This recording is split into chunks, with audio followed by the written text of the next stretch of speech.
नमस्कार, मैं हूं विकास भदौरिया। मोदी सरकार 2.0 का आज आखिरी बजट हुआ। विपक्ष इसको वोटों के लिहाज से एक चुनाव लुभावना बजट बता रहा है, लेकिन साथ ही साथ कई आरोप भी लगा रहा है। इस बजट के क्या मायने हैं, किसके लिए ये बजट तैयार हुआ है, आम जनता में से किसके हिस्से इसमें से भागीदारी ज्यादा मिल रही है। हमारे साथ देश के सूचना और प्रसारण मंत्री अनुराग ठाकुर हैं। सीधे उनसे बात करते हैं और बजट को समझने की कोशिश करते हैं।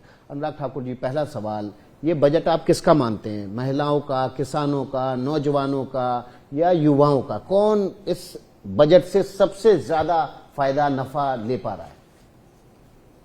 विकास जी, अमृतकाल का पहला बजट है और विकसित भारत के संकल्प को पूरा करने के लिए उसकी मजबूत नींव रखता है। और मैं तो ये कहूँगा, ये बजट गांव गरीब का, नौजवान किसान का, महिला मध्य वर्ग का या मजदूर का, सभी के लिए बजट कुछ ना कुछ लेकर आया है। ये खुशियों का बजट है। तभी तो विपक्ष थोड़ा निराश दिखता है, थोड़ी राजनीति करने का प्रयास करता है। उनको लगता है कि 7 लाख रुपए तक की इनकम टैक्स में छूट क्यों दे दी, युवाओं के लिए नई स्किल्स के प्रावधान क्यों कर दिए। उसके विस्तार में मैं अगर करना चाहूँगा तो बहुत लंबा समय लगेगा, लेकिन इतना कहूँगा, ये सभी वर्गों के लिए विकसित भारत के निर्माण करने के लिए अमृतकाल का ये पहला ऐसा बजट है जहां पर मजबूत नींव भी रखी गई है और स्वर्णिम काल तक ले जाने की रूपरेखा रखी गई है। लेकिन जो बात निर्मला सीतारमण ने अपनी स्पीच के दौरान कही कि ये अगले 25 सालों का ब्लूप्रिंट है, कौन सा हिस्सा है ऐसा जो लगता है आपको कि अगले 25 सालों का ब्लूप्रिंट ये बजट खींचता है? अगर आप कैपिटल एक्सपेंडिचर की बात करें तो पिछली बार भी जब हम 7,30,000 करोड़ पे गए थे तो अपने आप एक बहुत बड़ी वृद्धि थी। लेकिन इस बार अगर आप देखेंगे 33% की वृद्धि उसमें भी की गई है। 10 लाख करोड़ रुपया आज तक कभी भी आउटले कैपिटल एक्सपेंडिचर के लिए नहीं किया गया। अपने आप में बहुत कुछ कहता है। इससे आधारभूत ढांचा भी बनेगा, साथ साथ में रोजगार के अवसर भी खड़े होंगे। 2,40,000 करोड़ रुपए के लगभग रेलवे का आउटले किया गया, जो आज तक का सबसे बड़ा है। और मैं 2013-14 की बात करूं तो शायद उससे 9 गुना ज्यादा बड़ा है। इसी तरह से ही अगर आप अन्य क्षेत्रों में देखेंगे, जैसे कृषि के लिए भी कहूं तो हमारे मत्स्य पालन वाले हैं, पशु पालन वाले, डेयरी वाले हैं, तो उनके लिए क्या है, 20 लाख करोड़ रुपए का वहां पर भी उनको ऋण उपलब्ध होंगे। इसी तरह से ही आपके युवाओं के लिए अलग अलग सेंटर्स बनाने के लिए भी शुरुआत की गई है। कौशल विकास की अगर मैं बात करूं, प्रधानमंत्री कौशल विकास योजना 4.0, उसके माध्यम से भी शुरुआत होगी। आपको आर्टिफिशियल इंटेलिजेंस हो, कोडिंग हो, इंटरनेट ऑफ थिंग्स हो, इन सब के आसपास या 3D प्रिंटिंग हो, इस पर प्रशिक्षण दिया जाएगा ताकि फ्यूचर रेडी यानी कि फ्यूचर 4.0 की, फ्यूचर वर्क्स की जब हम बात करते हैं, उस इंडस्ट्री के लिए हम अपने युवाओं को तैयार करेंगे। इसी तरह से हमारे 30 इंडिया इंटरनेशनल स्किल सेंटर्स देश भर में खोले जाएंगे। फिर 3 हम ऐसे आर्टिफिशियल इंटेलिजेंस से जुड़े हुए स्किल सेंटर्स को खोलने का काम करेंगे। और यही नहीं, 47 लाख युवाओं को स्टाइपन भी हम अगले 3 साल तक देंगे, प्रशिक्षण भी देंगे, रोजगार के अवसर भी मिलेंगे, और ये सब भी उसके माध्यम से होने वाला है। लेकिन विपक्ष कह रहा है कि इसमें महंगाई पर कुछ बात नहीं कही गई, बेरोजगारी को कैसे एड्रेस करेंगे, ऐसी कोई बात नहीं कही गई। एजुकेशन सेक्टर पर तो बहुत फोकस है, आप नए एजुकेशन मॉडल लेके आ रहे हैं, कौशल विकास पर फोकस है, उसका बजट बढ़ाया गया, लेकिन रोजगार कैसे मिलेगा उनको? देखिए, हमने एकलव्य स्कूलों की भी अगर मैं बात करूं, ट्राइबल क्षेत्र के बच्चों के लिए तो 3.5 लाख बच्चों को वहां पे शिक्षा का अच्छा स्तर मिलेगा।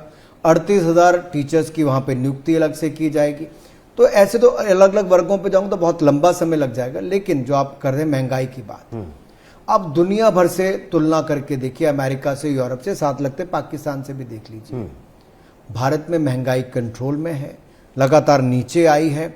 RBI ने भी कहा है, दुनिया भर की संस्थाओं ने कहा है। और दुनिया भर में आज IMF की बात करें, हम अपने इकोनॉमिक सर्वे की बात करें तो 6.5% जहां विकास दर दिखाई गई है, तो 7% हमने सोचा है कि इस साल हमारा विकास दर होगी, जो दुनिया की लार्ज इकोनॉमीज में सबसे ज्यादा है। तो एक और तो हम कैपिटल एक्सपेंडिचर बढ़ा रहे हैं ताकि निवेश भी हो। सरकार निवेश करती तो प्राइवेट सेक्टर का भी आता है, रोजगार के अवसर भी खड़े होते हैं। दूसरी तरफ से हम गरीबों को मुफ्त में अनाज देने का काम जहां 28 महीने तक मोदी सरकार ने किया है, अब हमने फिर 2 लाख करोड़ पे उसके लिए भी प्रावधान अलग से किया, जो अंत्योदय से लेकर बाकी योजनाओं तक उनको प्रधानमंत्री गरीब कल्याण योजना का लाभ मिल पाएगा। तो हर वर्ग को कहीं ना कहीं इसमें देखा गया है। जहां महिलाओं के लिए बचत करने के लिए नई योजना लाने का काम किया, वहीं पे सीनियर सिटीजन को भी 15 लाख से बढ़ाकर 30 लाख को उसको करने का काम किया। टैक्स पेयर्स को 7 लाख तक की छूट देने का काम किया है। तो विपक्ष के पास बोलने के लिए कुछ नहीं बचा, तो अब ऐसे ही आरोप लगाएंगे और करेंगे क्या वो। टैक्स पर भी आएंगे, लेकिन मैं बजट की बात कर लेता हूं कि किस मंत्रालय को कितना बजट दिया गया है। अब देखिए, कृषि मंत्रालय का बजट करीब 6% घटाया गया है, अल्पसंख्यक मंत्रालय का बजट 38% घटाया गया है और श्रम मंत्रालय का बजट 22% घटाया गया है। इतनी कटौती करने के बाद आप ये जहां पे थोड़ा बदलाव होगा वही बताएंगे कि बाकी जहां बड़ा है वो भी बताएंगे? नहीं, वो तो आप सरकार बताएगी। नहीं, वो देखिए, ऐसे तो एक एक डिपार्टमेंट का हर तरफ जाता है। जैसे मैं कहूंगा स्पोर्ट्स एंड यूथ अफेयर्स का 11% की वृद्धि हुई है। खेलों के लिए जैसे खेलो इंडिया योजना में 1000 करोड़ रुपए का प्रावधान किया गया है। ओवरऑल बजट 3300 करोड़ रुपए कर दिया गया है। तो ऐसे तो एक एक डिपार्टमेंट में जाएंगे तो अलग अलग, मान लीजिए आप बोलेंगे कि मनरेगा, अब मनरेगा डिमांड ड्रिवन स्कीम है। जब कांग्रेस के टाइम पे 30,000 करोड़ रुपया खर्च होता था, हमने 2020-21 में जब आपदा का समय था, हमने 1,14,000 करोड़ रुपया उसके ऊपर खर्च किया है। उसका क्या फायदा हुआ? नीचे रोजगार भी मिला, आपकी उनकी क्रय शक्ति भी बढ़ी, तो खरीद बढ़ी, तो आपकी डिमांड भी बढ़ गई और हमारी कहीं ना कहीं इकोनॉमी आगे बढ़ती चलेगी। लेकिन कृषि में ये कहा जा रहा है कि किसानों की इनकम डबल की जाएगी, डबल करवाई जाएगी, उसके लिए तमाम तरह के प्रयास सरकार कर रही है। तो अगर बजट आप कम करेंगे तो किस तरह से उनकी इनकम को डबल कर पाएंगे? देखिए विकास जी, ऐसा नहीं है। अगर आप किसानों के ही देखिए, पीएम किसान में हमने अब तक 11 करोड़ किसानों को 2,26,000 करोड़ रुपए से ज्यादा अब तक दे चुकी है सरकार उनके खातों में डाल के। दुनिया भर में यूरिया के दाम बढ़े 3-3 गुना, हमने पिछले 1 साल में कोई दाम बढ़ने नहीं दिया। नई टेक्नोलॉजी लाके नैनो यूरिया भी हमने किया। अब प्राकृतिक खेती को भी बल देने के लिए हम काम कर रहे हैं। गोवर्धन योजना लाकर हम 500 सेंटर ऐसे अलग अलग बनाने का काम करें, वेस्ट टू वेल्थ की ओर ले जाने का काम कर रहे हैं। इसी तरह से सस्टेनेबल ग्रोथ हमारा हो, तो ग्रीन इकोनॉमी हो, ग्रीन इंफ्रास्ट्रक्चर हो, ग्रीन जॉब्स हो, ग्रीन ग्रोथ हो, इससे उसको बल मिलेगा। तो दुनिया भर को हमने नेतृत्व देने का काम किया उस दृष्टि में, जब इंटरनेशनल सोलर अलायंस भी किया। अब हमने अपनी रिन्यूएबल एनर्जी भी दुनिया में, जो 2030 को हमने कहा था, 2021 में हमने पूरा करके दे दिया। अब ग्रीन हब बनाने का काम, ग्रीन हाइड्रोजन और मिलेट हब भी, ग्लोबल हब बनाने का काम, global hub for millets, global hub for green hydrogen Bharat बने, इस दिशा में हम लोग काम कर रहे हैं। एक बड़ा महत्वपूर्ण सवाल, ये दूरदृष्टि रखकर बजट को बनाया गया है। मध्यम वर्ग से जुड़ा हुआ है, जो टैक्स पेयर से जुड़ा हुआ है, ये विपक्ष कह रहा है कि ये राहत दी है टैक्स में या मिलावट की है। डबल इंजन की सरकार तो सुनिए, लेकिन डबल टैक्स रिजिम, बड़ा कंफ्यूजन है। किस सेक्टर, मतलब ओल्ड रिजिम को चुने, न्यू रिजिम को चुने, किस तरफ जाए? 7 लाख का जो आपको रिबेट मिला है, कहीं ऐसा तो नहीं कि बाद के जो आपको जो तमाम डिडक्शन मिलने थे वो हाथ से निकल जाएंगे, नुकसान हो जाए? ऐसा है ना विकास जी, दोनों ऑप्शन दिए। ओल्ड रिजीम में रहना है वहां रहिए, नई में जाना है वहां पे जाइए, जहां पे आपको लाभ दिखता है वहां पे जाइए।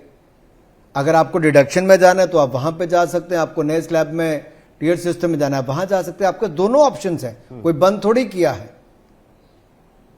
चलिए ठीक है, तो आप 5 बातें बता दीजिए जो आपको लगती है इस बजट की सबसे बड़ी 5 बातें। देखिए, मैं तो कैपिटल एक्सपेंडिचर की जहां बात करता हूं, उसको 10 लाख करोड़ रुपया करना अपने आप में बड़ी बात है। 33% की वृद्धि की। प्रधानमंत्री आवास योजना में अब तक हमने 3 करोड़ 25 लाख से ज्यादा पक्के मकान देकर लोगों को लखपति, 3.25 करोड़ लोगों को लखपति बनाने का काम किया मोदी सरकार ने। अब उसमें 66% वृद्धि करके 79,000 करोड़ रुपए का बजट इसमें रखा है। इसी तरह से मैंने जो कहा कि हमने रेलवे के लिए आज तक का सबसे ज्यादा बड़ा बजट 2,40,000 करोड़ रुपए का बजट रखा है, जो 9 गुना ज्यादा है पिछले 2014 के बजट से। अब फ्यूचर स्किल्स की बात करते हैं, फ्यूचर जॉब्स की बात करते हैं, तो वहां इंटरनेशनल स्किल सेंटर से लेकर प्रधानमंत्री कौशल विकास योजना से लेकर हमने वो सब इंटरनेशनल स्किल सेंटर भी खोलने का काम किया है। और साथ में रोजगार के अवसर, जैसे मैं कहता हूं एमएसएमई में credit guarantee scheme 2 lakh crore रुपए अब ज्यादा मिलेगा, तो आप देखिए उससे रोजगार भी बढ़ेगा और आपका व्यापार भी बढ़ेगा।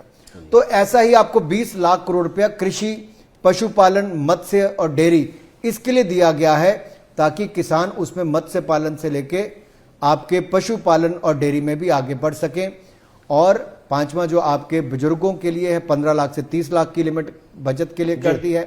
महिलाओं के लिए भी बचत के लिए हम 2 लाख रुपया 2 वर्ष की योजना लेकर आए, ताकि उनको भी 7.25% से ज्यादा का इंटरेस्ट रेट मिल पाए। बहुत बहुत शुक्रिया अनुराग ठाकुर जी। तो धन्यवाद। आपके मुताबिक संतुलित बजट है, किसानों, नौजवानों, युवाओं, छात्रों सबके लिए इसमें कुछ ना कुछ है। बहुत बहुत शुक्रिया आपका। पारदर्शी और समावेशी भी है, सब कुछ है। पारदर्शी और समावेशी भी। बहुत बहुत शुक्रिया अनुराग ठाकुर आपका, देश के सूचना प्रसारण मंत्री। Over to studio.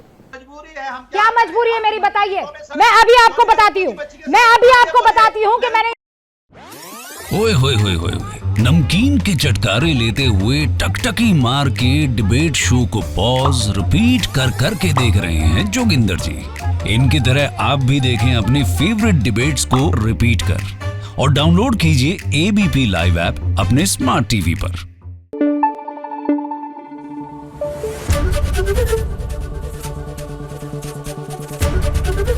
ABP news आपको रखे आगे।